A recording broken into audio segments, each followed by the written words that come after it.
never slow up, no I don't take shit. I got no love for the fakeness. If you wanna play tough and wanna hate this, I'll always show up.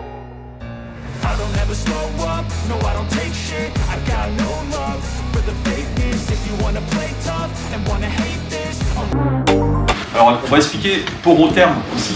Régis le disait tout à l'heure, il découvrait notre dernière intervention que dans notre process de fabrication, on utilise des matières recyclées, épurées, type du papier, du bois. Pourquoi? Parce que poro, ça vient de porosité. La brique Porotherm, une brique alvéolaire creuse.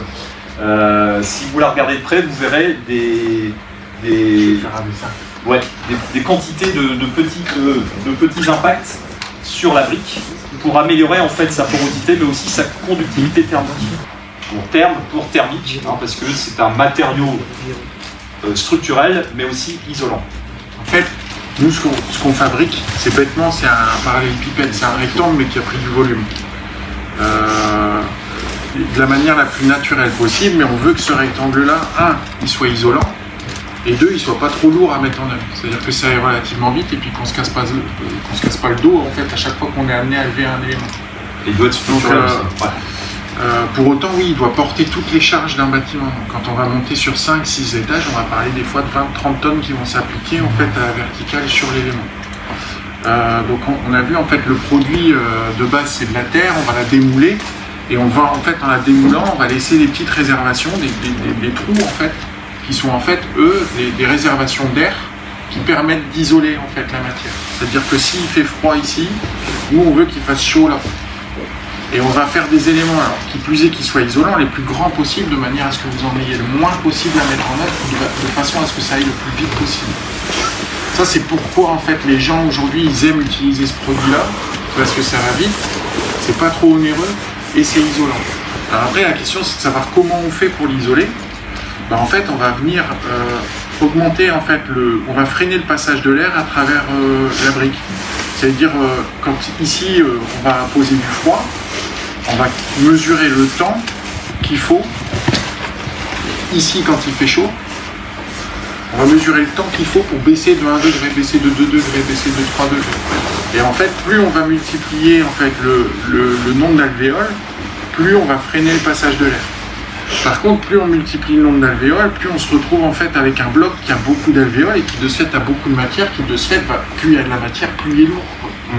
Et c'est de là où en fait, quand on extrait, alors ça c'est mon monde de terre que j'ai extrait, et puis juste à côté j'ai du bois, et juste à côté j'ai du papier. Et on va mélanger en fait les trois dans la terre, on va tout humidifier, et donc dans ce que je vais utiliser pour faire ce bloc-là, j'aurai de la terre, du bois et du papier. Et le bois et le papier, comme on cuit le bloc à plus de, c'est à peu près à 600 degrés, à peu près, je pense que ça s'opère, mais à 600 degrés, le bois et le papier ils vont brûler. Ce qui veut dire qu'en fait, et on le verra sur 2-3 photos après, ça va faire comme une biscotte en fait. Le bois et le papier vont faire des micro-bulles d'air. Et les micro-bulles d'air, elles sont isolantes, mais deux, en plus, elles vont alléger en fait le truc. Voilà. C'est l'idée de pourquoi fabriquer une brique terre cuite de cette manière, la plus grande possible, la plus légère possible et la plus isolante possible, tout en étant capable de reprendre beaucoup de poids. Ce qui est important, effectivement, c'est qu'on ne se rend pas compte, mais quand vous avez en main, que ce soit un parpaing ou un bloc Porotherm, il y a énormément d'attentes sur ce produit. Quand j'entends attentes, c'est des attentes sur des résistances mécaniques. Donc, ce produit doit effectivement répondre à des descentes de charge, à des capacités porteuses. Il doit répondre sur l'aspect thermique. Donc aujourd'hui, il y a des performances thermiques qui sont attendues. Donc on doit déclarer des performances thermiques du produit. Pareil aussi au niveau acoustique, il y a des procès-verbaux qui sont élaborés et le produit doit aussi répondre à ce sujet. Donc finalement, on ne se rend pas compte, mais c'est énorme toutes les contraintes techniques, industrielles qui nous sont soumises et qu'on doit justifier en permanence. En fait, dans l'idée, imaginez demain vous montez votre société. Il y a un monsieur qui vient, moi je viens, je dis j'ai 2 maisons à faire. Je te donne la première,